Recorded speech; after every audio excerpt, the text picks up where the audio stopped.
Hello, so welcome. We've got people still joining us. That's great. Thank you very much for everyone who's joined so far.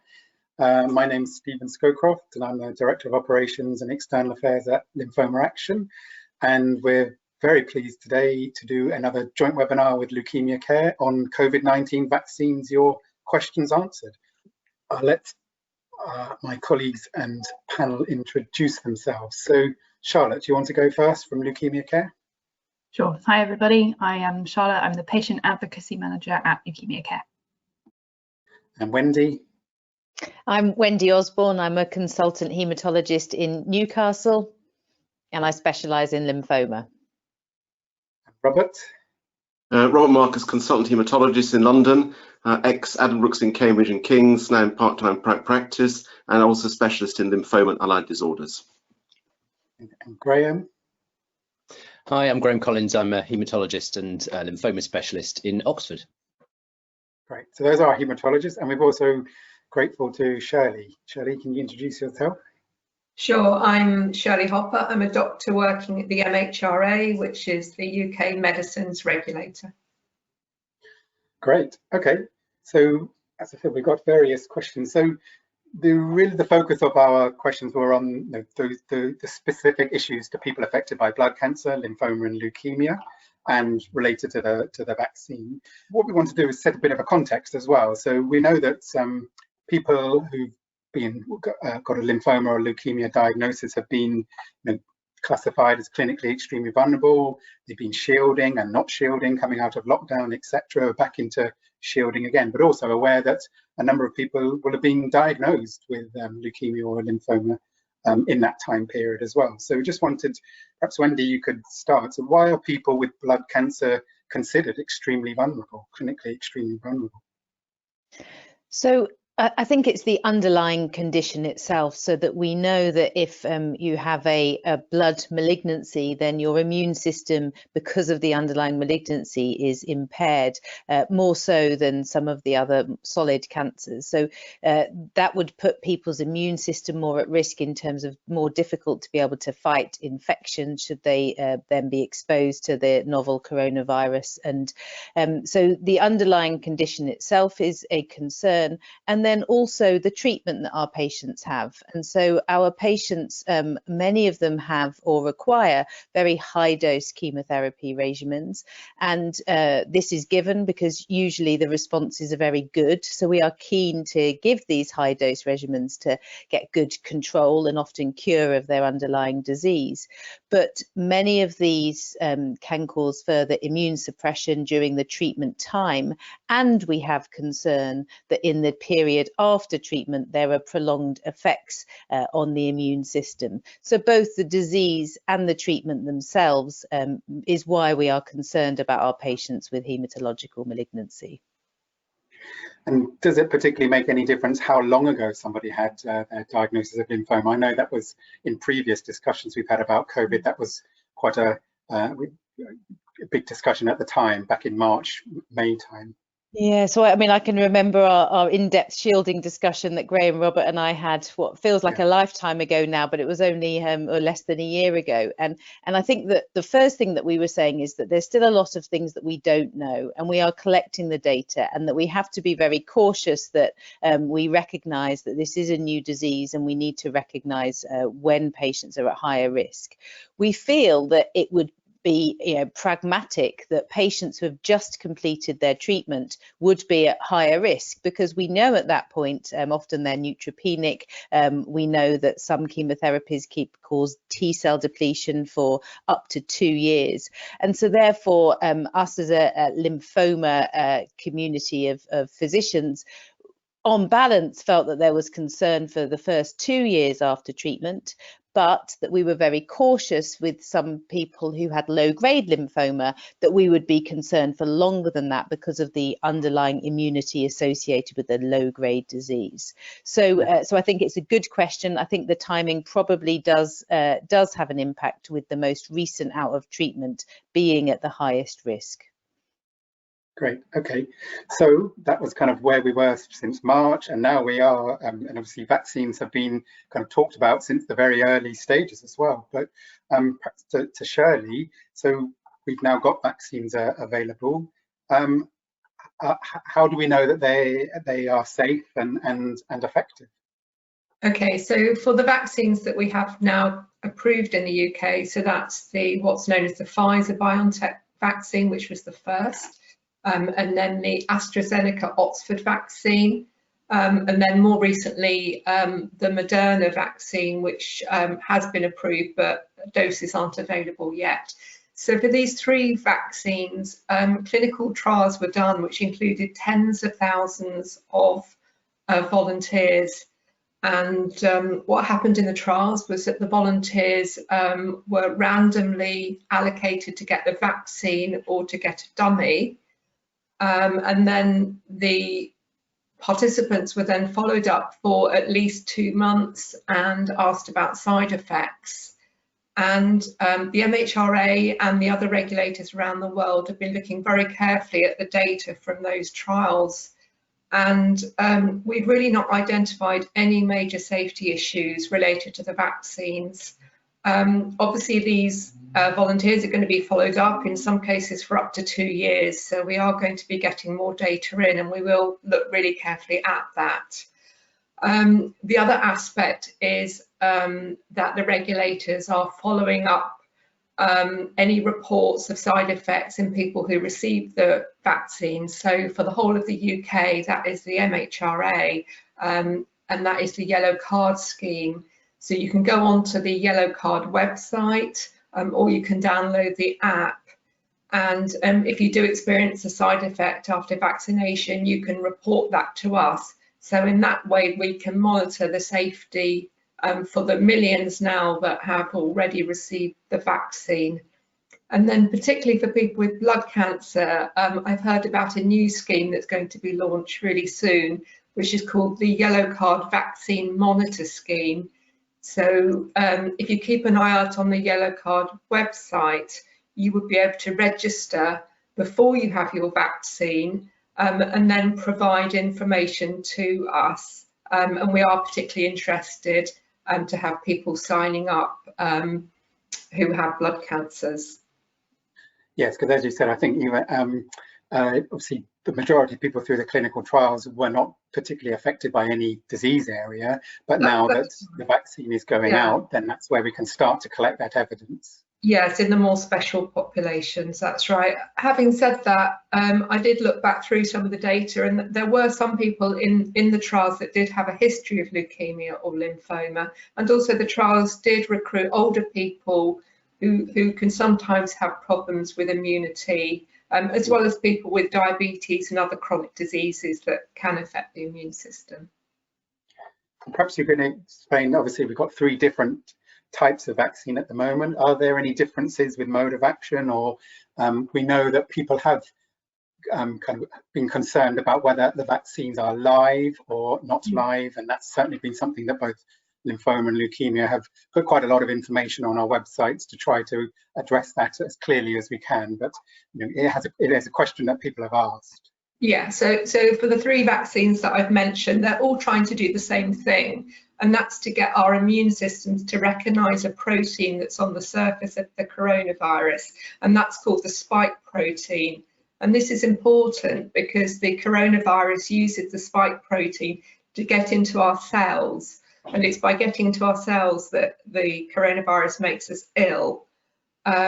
So if we can get our immune systems to recognise the spike protein and to remember it, it can then produce antibodies or immune cells that can then attack or neutralise the virus and then stop it getting into our cells and making us ill. So the Pfizer and the Moderna vaccines are quite similar. They're messenger RNA vaccines, and the RNA is a genetic code for making the spike protein.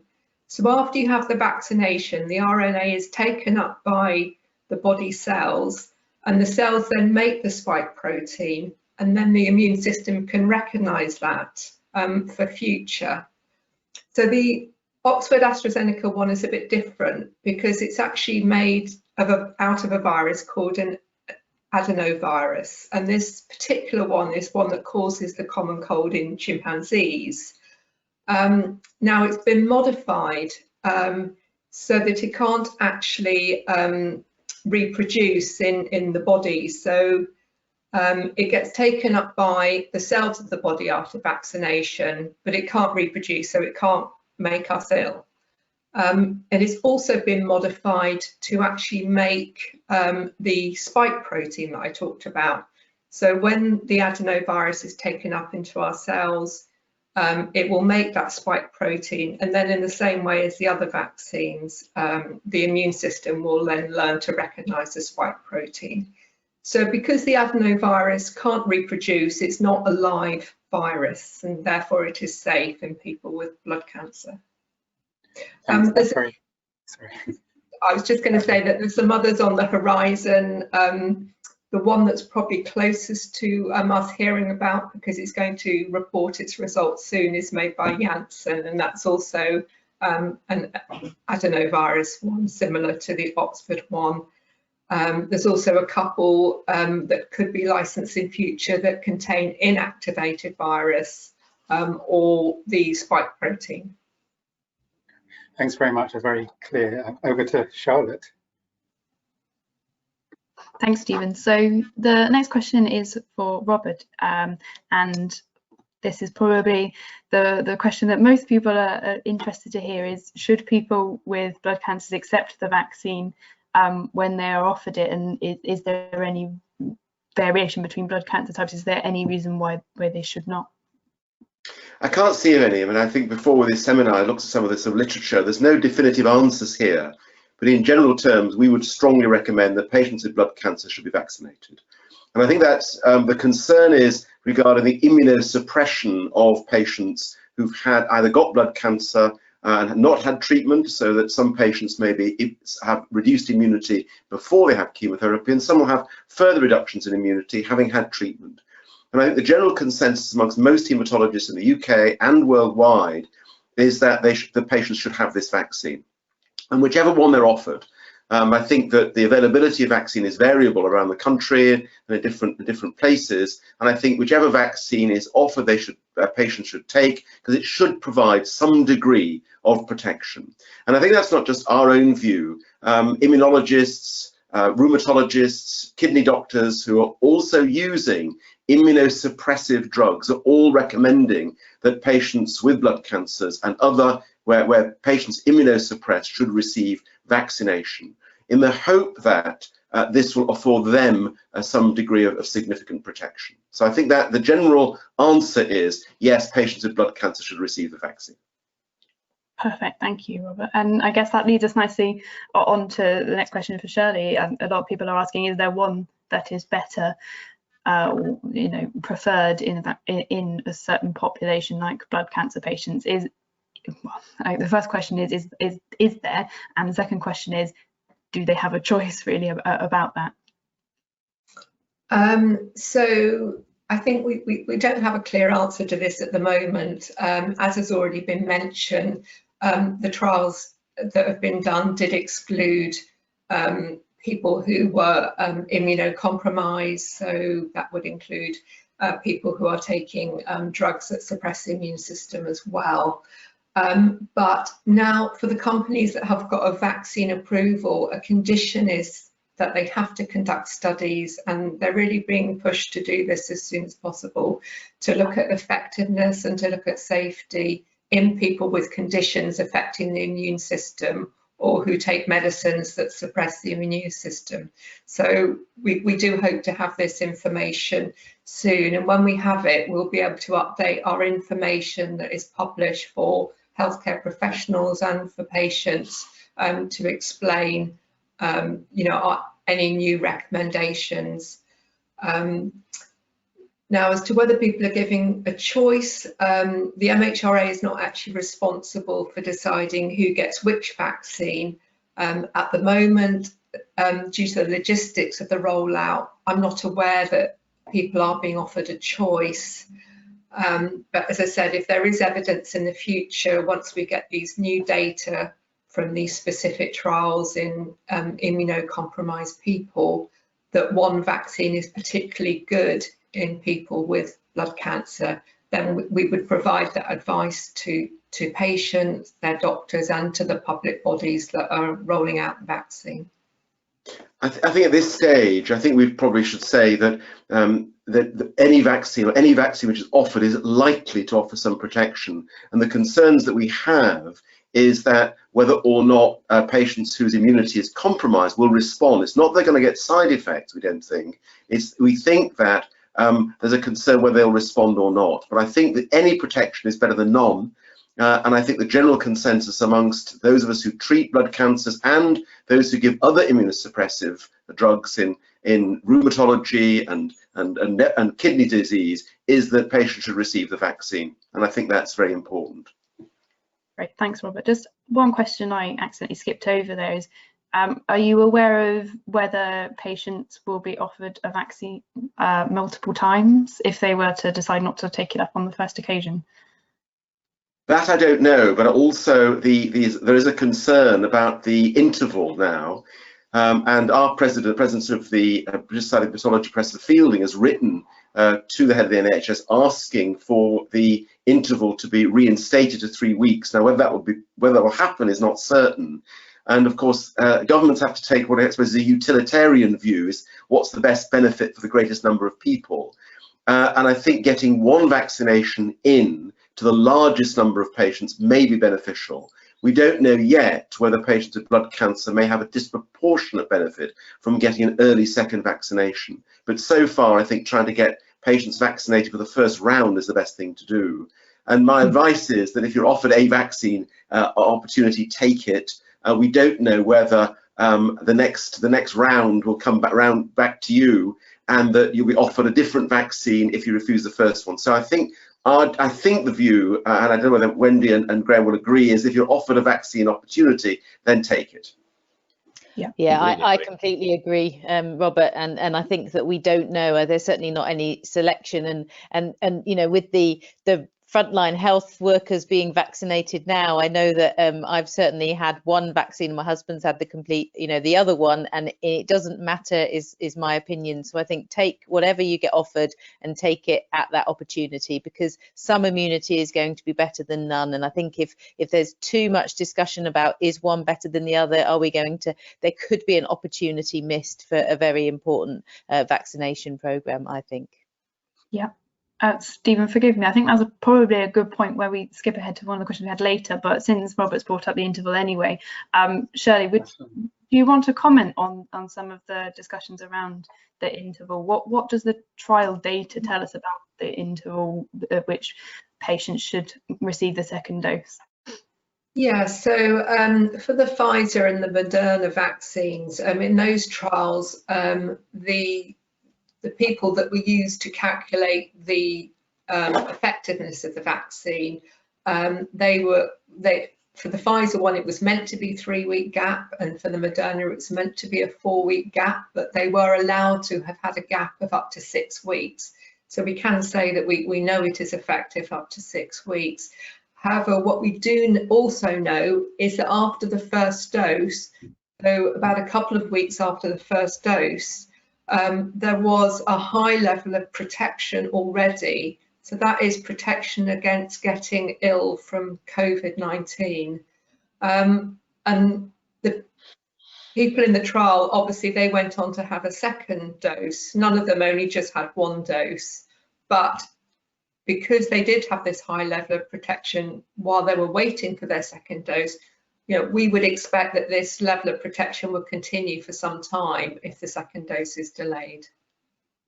Thank you. I think that's. Just to say, it's slightly different for the Oxford AstraZeneca vaccine. So it looks from the data like a longer interval, perhaps up to 12 weeks between the first and the second dose, might actually be beneficial in helping people get a stronger immune response. So we don't have that data for the Pfizer and the Moderna vaccine, but that is one of the aspects that the government did take into account, or the JCVI took into account when deciding on the strategy for the vaccination. Great, thank you for explaining that. Graham, the next question is for you. I mean, we've talked about I think the message is clear there that we should all be taking up the vaccine, but what do we mean by effective vaccine? What is the aim of the vaccination strategy? Yeah, no, thank you. So, well, the clinical trials, their primary endpoint, in other words, what they were really looking at, was a reduction in symptomatic COVID disease. So it wasn't just infection, it was infection that made you ill in some way. So really, when we talk about the effectiveness of the vaccine, that's what we mean. What we don't know is whether the vaccines actually stop people getting the infection in the first place. And of course, if you do still get the infection, you might then still pass it on. So that's quite an important difference. One thing, however, the trials did show is that, by stopping the serious disease, you can think of COVID as a spectrum. On one end, you've got asymptomatic disease, so you've got no manifestations, no fever, no fatigue, no loss of taste and smell, no breathlessness, etc. And on the other end, you've got really severe disease where you need, support of your lungs in an ITU, and you've got a big spectrum in between. And what we know the vaccine now does is shift that spectrum towards the asymptomatic end. Again, we don't know if it stops people actually getting the infection. There is work that's ongoing to say that. But it certainly shifts the disease to the less serious end. So when we talk about, any protection is better than none, you might think, what do we mean by that? Well, what we mean by that is some degree of shifting of that seriousness of infection to the less severe end, and that any shift to a less severe end of that spectrum is beneficial. Now, in terms of, what the vaccines are doing, as Shirley explained, it's trying to get the body to recognize this virus by using that spike protein. What we don't know, the immune system is very, very complex, and what we don't know is which bit of the immune system is important for protection. Is it the antibody response that your body mounts against that spike protein, or is it a T cell response, a so-called cellular response? Is it both? Are both important? We don't really know the relative your contribution of those arms of the immune system, and that's important because if we want to monitor blood tests, say an antibody test, have people mounted an antibody response to the vaccine, it is possible to do that. You can look for anti-spike antibody after the vaccine, although it's not routinely available as a test, but you can do it. But even if we did it and we found the antibody, we're still not sure how much protection that will mean a patient has. And conversely, if you don't find the antibody, you might think the vaccine's failed. Well, actually, we don't know that. Maybe it's the T cell bit that's important. So, blood tests really are not a good way at the moment of monitoring effectiveness of the vaccine. It's really about preventing severe disease.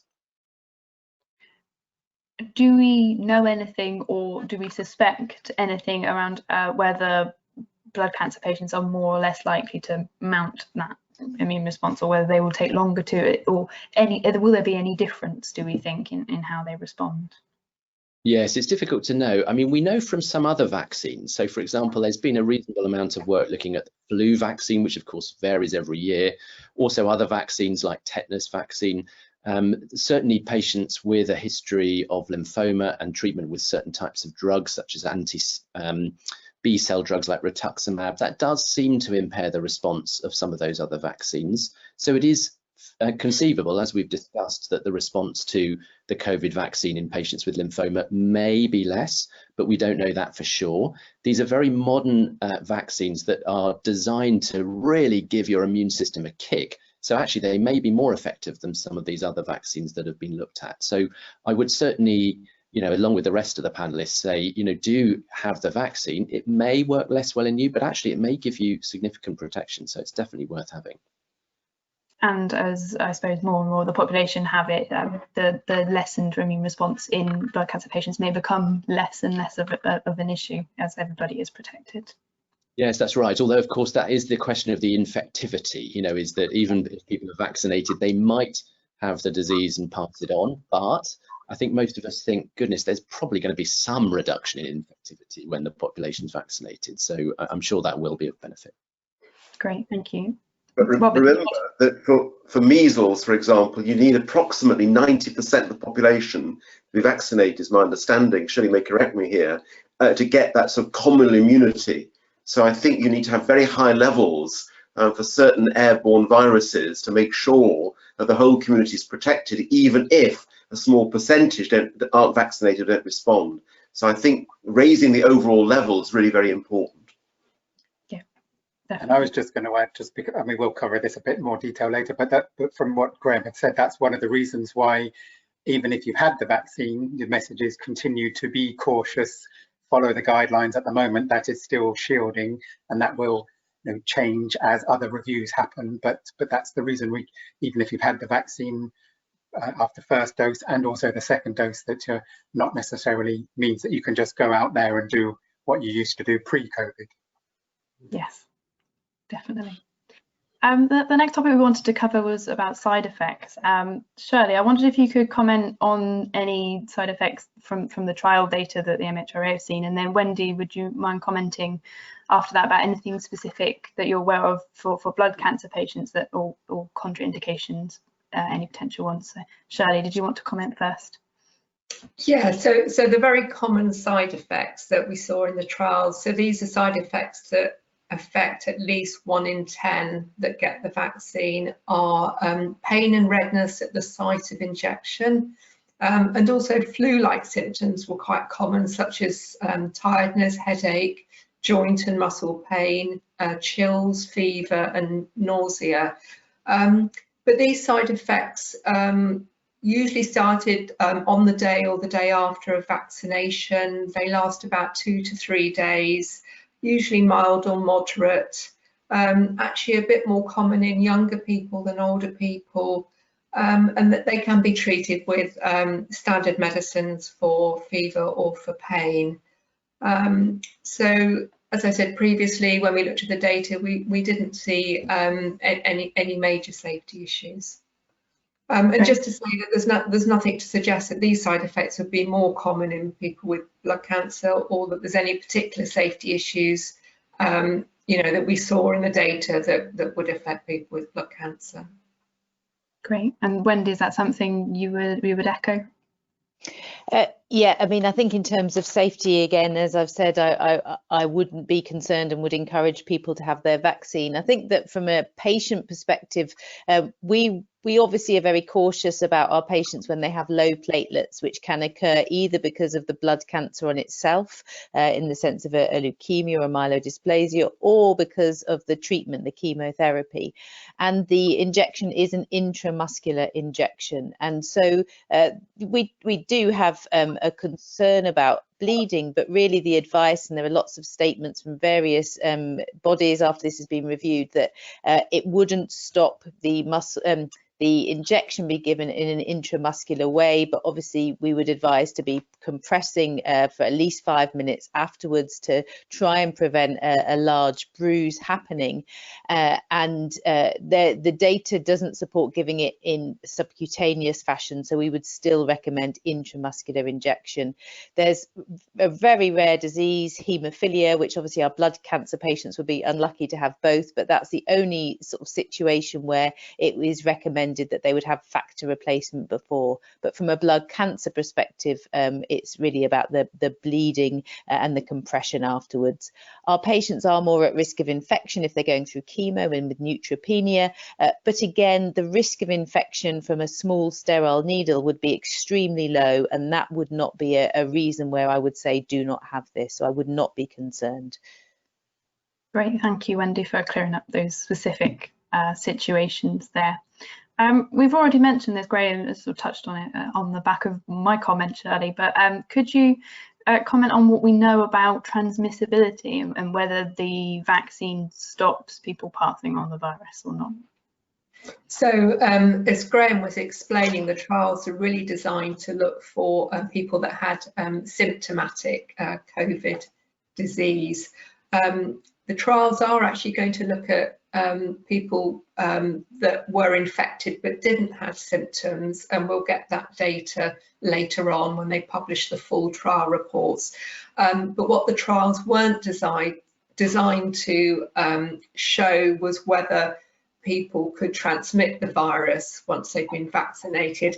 But Public Health England are already looking at this. They have a study already going on in healthcare professionals that have received the vaccine, and they are going to be looking at this in other groups as well, and they say that they should be able to publish some results hopefully by March.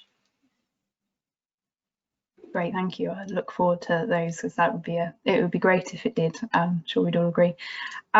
Graham, the last question for my little section before I hand back to Stephen is something you've already touched on when you were talking about the difference between T cells and antibodies, but I wonder whether we could just go over the message again. Is there any way we'd know if the vaccine has worked in an individual, and will you be routinely, as a haematology community, offering that to your patients at all? Yeah, no, thank you. So just to go back to the antibody test, you can get an antibody test now reasonably in a straightforward way to see if you've had COVID before. One key thing about that, though, is the main antibody test doesn't actually look for the anti-spike antibody. It looks for a different antibody against a different part of the virus. So actually, if you've been vaccinated and you use that test, it'll still be negative, even if you've had a very good response to it. So if you're going to have an antibody test, it needs to be the anti-spike antibody, and that's certainly not routinely available everywhere, although it will probably become more accessible with time. But I mean, just to go back to what I said before, the problem with that test is even if it's positive, we don't know what's happening with the T cells. And if the T cells are the important bit, then it doesn't necessarily give us a good readout. And conversely, if it's negative, you might still have good protection if your T cells are working. And you can do T cell responses in a research laboratory, but they are not at all easy in a routine lab. So it really is the antibody test. Now, some places I think are going to test their patients for the anti-spike antibody, but it's with all those caveats that we don't really know how to interpret it. I guess it means that something's happening. You know, your immune system must be doing something if you've got an anti-spike antibody produced, but it shouldn't change, as we've said before, it shouldn't change behavior. You know, if the government advice is to shield, doesn't matter if you've had a vaccine, doesn't matter if you've had an antibody response to the vaccine, you should still shield.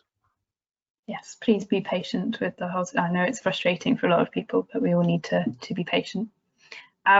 Stephen, back to you. Okay, thank you. Okay, so quick question for, so this is about kind of the appropriateness of having the vaccine, but at different stages of your blood cancer, whether it's treatment or whatever. So there's a couple of questions around this for Robert. So generally, should people who are having active treatment for their blood cancer right now, is there any reason why they should or shouldn't receive the vaccine? There's no reason why they shouldn't receive the vaccine. Again, we don't know how well they'll respond, but as Graham was pointing out, any response is better than none. And waiting until you've completed 6 or 9 months of therapy, or if you're on maintenance treatment for longer, means that you're exposed to the virus and that risk, therefore, for a greater period of time. So I think that the general consensus is that we should be offering that vaccine whenever it becomes available. I hope there'll be a booster, say 3 months later, and in some of our patients, 3 months later may be a good thing because it may enable them to complete therapy and thereby get a better response. But overall, I think the general recommendation is that the patients should receive the vaccine whenever it's offered.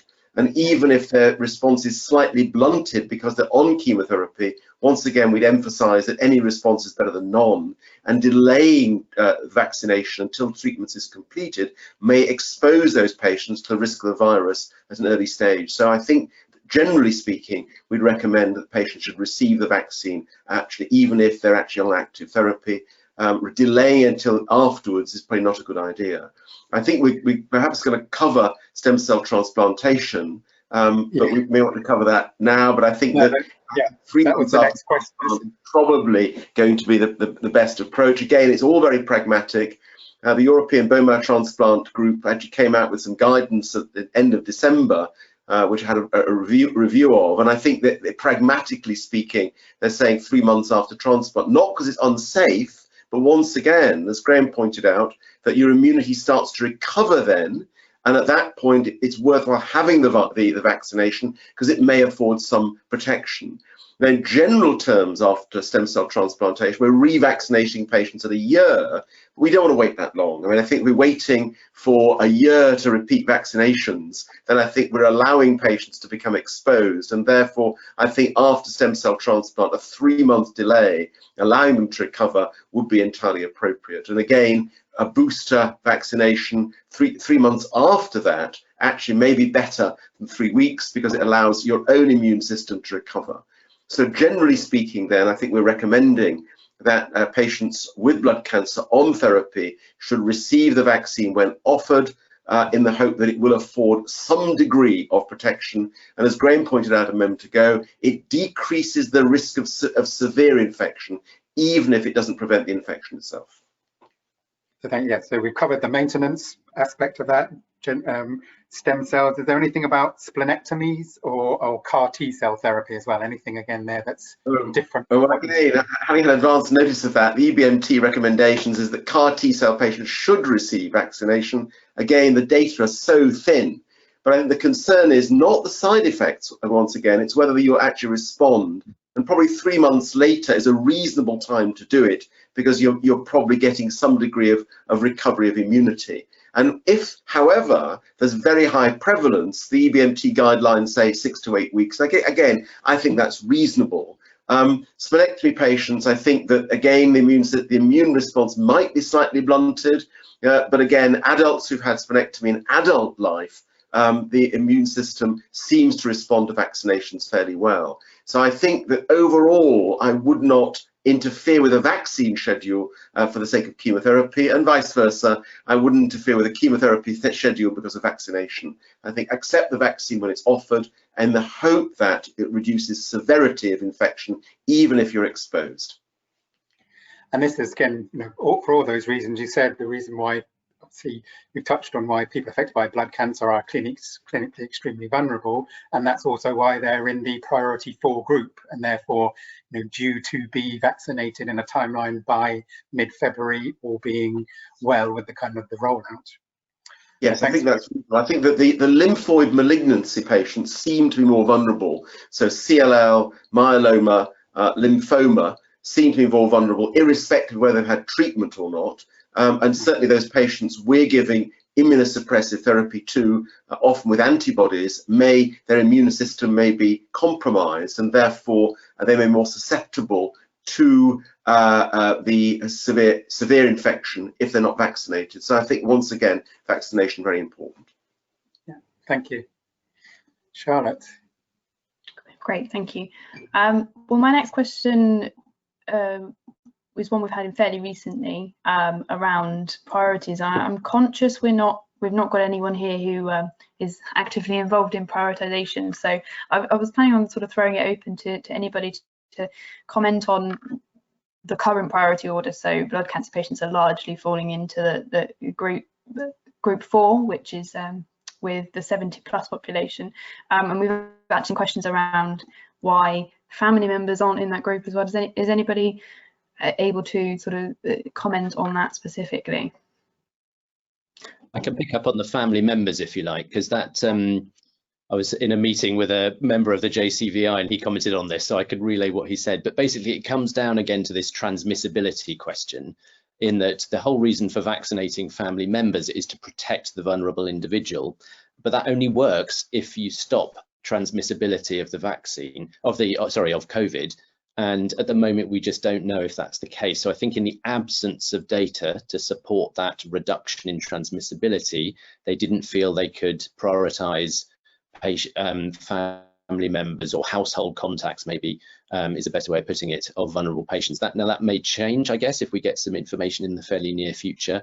I know they're always reviewing these things, but I think that's the reason why that was put in, or rather not put in. And conversely, if your entire family has been vaccinated and you happen to have been vaccinated as well, you can't necessarily, as Graham pointed out a moment ago, you can't necessarily assume that you will be protected, because they may be protected against the severe infection. If you're very immunosuppressed, you may not get that level of immunity, and you can't assume that if your family then goes out shopping or wherever and comes back, they can't transmit it. So I think the shielding, the precautionary principle still applies, that even if vaccine is offered to your entire family and taken up, you can't necessarily assume that you yourself will be protected if you're immunosuppressed. Now, that data may emerge. At the moment, I think we need to be our recommendation is precaution. Great. And I think that you know, deciding the priority groups was probably a very difficult thing to do, and I'm glad that I didn't have to get involved in that. But it feels quite fair to me. I think when we looked at all the people that are dying, age is a huge risk, and we know that that care home residents and people over the age of 80 had a really significant risk when they contracted COVID-19.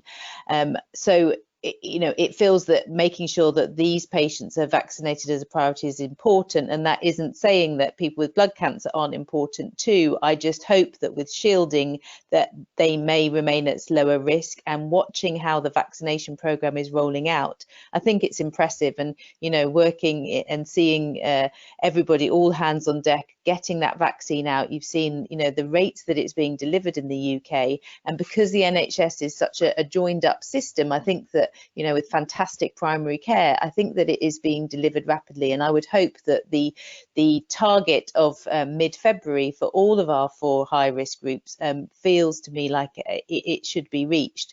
So you know, there's been a lot of difficult decisions that have had to be made, but the 4 high-risk groups with a sensible target of mid-February hopefully will be realistic. Yes, fingers crossed.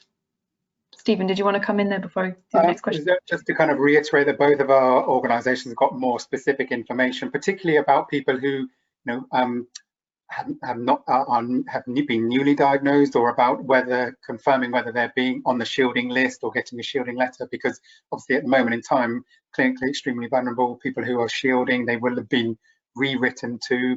That is, as we understand it, the people who are in the group 4. If you feel that you're not in that group or you're not aware, then there are ways that you can still talk to your medical team or to your GP in order to put you onto the list. And therefore, even if you haven't been on the list before, that means that you are then at a higher priority, priority group for getting the vaccine. Yeah, thank you for adding that, Stephen. Next question is for Shirley, and it's an interesting one with recent news of sort of variants coming out from various different places of new COVID variants. But we've got a question about whether people will need to have annual vaccinations, and I guess that sort of ties in with whether we'll have to otherwise adapt the vaccine over time. Could you comment on those? Yeah, so I mean, there's 2 aspects to this. So even if there weren't new variants coming out, it's still possible that people would need to have an annual booster to keep up their protection if the coronavirus is still a problem. So in the big trials that I described earlier, people are being followed for up to 2 years to see whether the protection you know, remains as good as it is after 2 months. So I think we'll know more in a year or so. And then, yes, there is also the issue about what about the new variants. So we would be more concerned about variants that actually change the spike protein that we've been talking about, because the vaccines are trying to get the immune system to recognise that. So if the spike protein is different, then you would need the immune system to be recognising the different spike protein. So what the manufacturers are looking at in the laboratory is tests with the new variants that have been coming out of the coronavirus, so they can actually use samples of the virus or something called a pseudovirus, which is you know, a safer form of the virus for the laboratory workers. And they can actually test the vaccine against that and check that it's still effective. So it's unlikely they would have to do big trials that would be time consuming in order to check that the vaccine is still going to be working. They may just, on the basis of laboratory tests, be able to just change the vaccines a little bit like they do with flu vaccines annually. And then, we could all then have a booster that was against the variants of coronavirus that we expect to be a problem in the future. Right, well, I guess that's see how it plays out at this moment in time, isn't it? And then my final question for you, Shirley, is around sort of mixing of vaccines. Now, there's been a bit of talk about this among our patients and whether it may happen, but is there any evidence of, should it to happen, or how that would, whether it would be any less or more effective to do so? Well, we just don't know at the moment. There have been no studies that have looked at somebody getting, say, the Pfizer vaccine for the first dose and the Oxford vaccine for the second dose, or vice versa. So we simply don't know. And because we don't know, we think it's much better to stick to the recommendation of everybody having the same vaccine for the second dose as for the first dose. Great, thank you. And I should say, as far as I'm aware, the NHS is doing everything it can to give everybody the same dose. And if you have any concerns, you should raise that with your healthcare professional before having whichever dose you are receiving. Stephen, I think that's... Thanks. I think it was just a good point to mention that both lymphoma action and leukemia care, we've also got some patient kind of experience and case studies of patients that we've been talking to fairly recently as well, who've actually gone through and had the vaccine as well. So look on our websites for that information, because it gives their own experience about how they were feeling beforehand, questions asked, and actually them going to the hospital and or wherever they had their vaccination. So look out for that.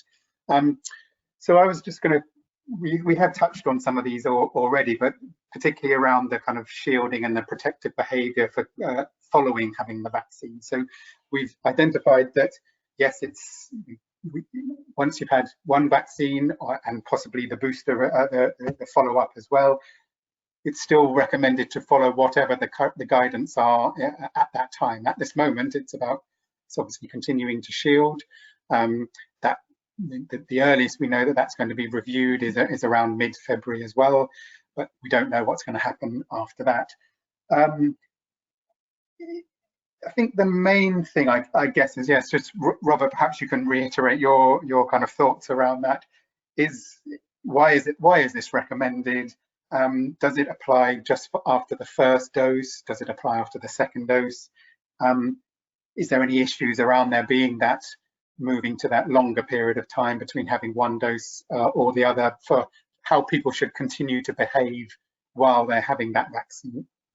I mean, I can't comment on the interval. I think that's really a matter for virology, and I think that there have been some concerns raised by the British Society of Haematology president about that. We don't know. We also know that you can get infected. There's some documented cases of people getting infected within 14 and some up to sort of 17 days after vaccination. So in other words, your immunity doesn't start to be produced until perhaps 2 to 3 weeks after vaccination. So once again, I think that you can't assume that you've got immunity immediately you actually have the vaccine done. I think that there is evidence of some degree of immunity after that first dose, about 3 weeks later. But we don't know in our patients in the round, in the generality of hemato-oncology patients, which of our patients will actually have the best immune response and which won't.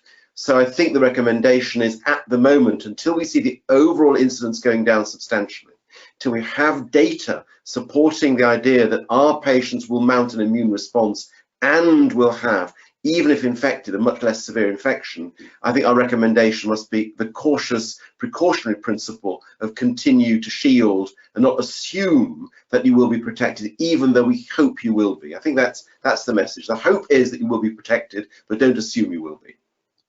I agree. I mean, I think that, I agree with you, Robert. I think that this has been really hard for everyone, hasn't it? When I'm doing my telephone consultations now or seeing people in clinic, I'm seeing a lot of people are saying they're feeling depressed and anxious and lonely and all of these things.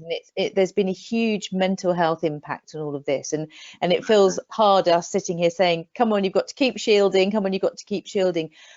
I think that there is light at the end of the tunnel now. You know, this vaccination program is looking really hopeful, and what would be so awful is if the shielding was stopped too soon and then somebody got really unwell with COVID-19. And so, you know, I feel that we've just got to encourage everybody to try and follow the government guidelines, follow the shielding advice until as Robert said, the incidence is down, and then, you know, we just feel it's a bit safer for everyone. But it's not that we don't feel how awful it is for all of you.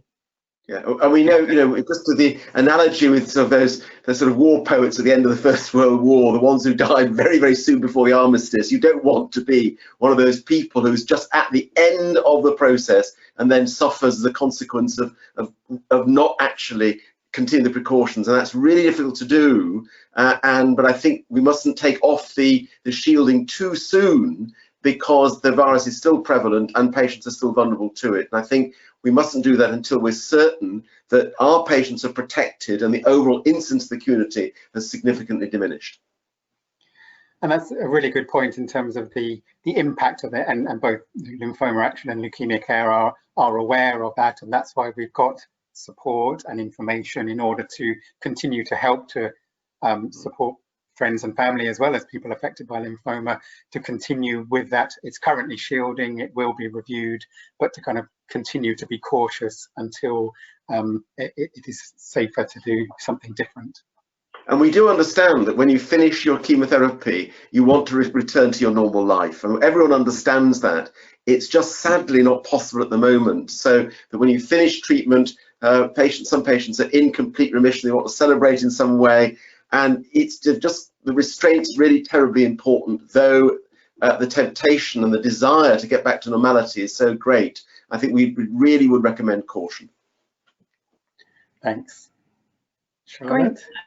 I think our last set of questions, and we're doing very well for time, I have to say, in terms of how much we're covering here, well done to the panel for that, is around the future. So we talked a lot about the existing vaccines and things, but Graham, I wonder if you could comment on what you know about what the haematology or the wider community are doing to sort of monitor how this goes in blood cancer patients and how effective it is and various things like that.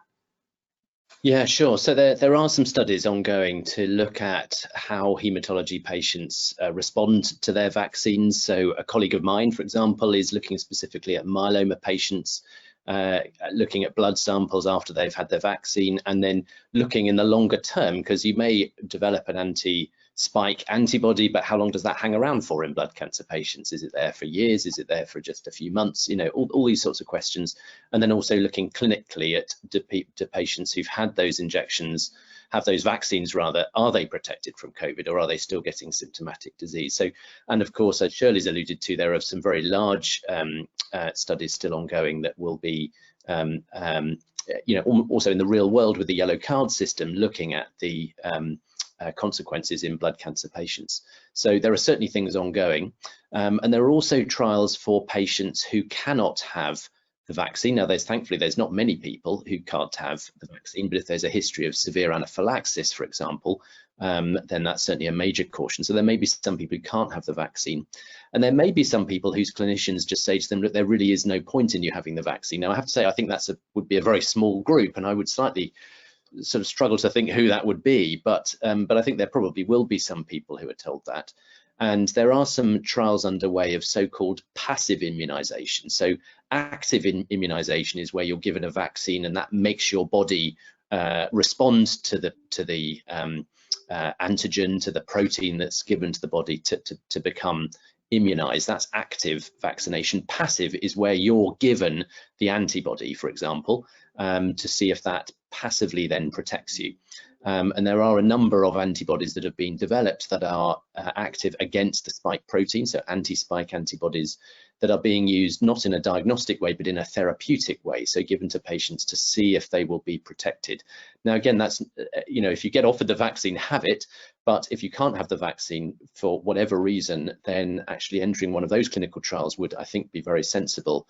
But I would say that those are clinical trials, so we have no data as to the effectiveness of those approaches yet. Thank you very much to everybody. As we've mentioned, you know, there are a number of services. For those of you who aren't aware of Leukemia Care and Lymphoma Action, we've got a whole series of these sorts of webinars that you can see that have already happened. So we have various information services on that. We've also got various support services. We mentioned some of those aspects as well, both kind of contacting us to ask any questions that you have. We've got the information on our websites with various community groups, etc., online and on Facebook, etc., and then more kind of specific either group support or one-to-one support and advice and information. Again, information about how to get in touch with us. Thank you very much to Graham, to Wendy, to Shirley and Robert, and thank you to Charlotte as well. We look out for our next kind of webinars over the next few weeks and months. And if you've got any ideas about things that we should cover as well, then please put those forward and we'll do what we can to create the opportunities to be able to pass on that information and education.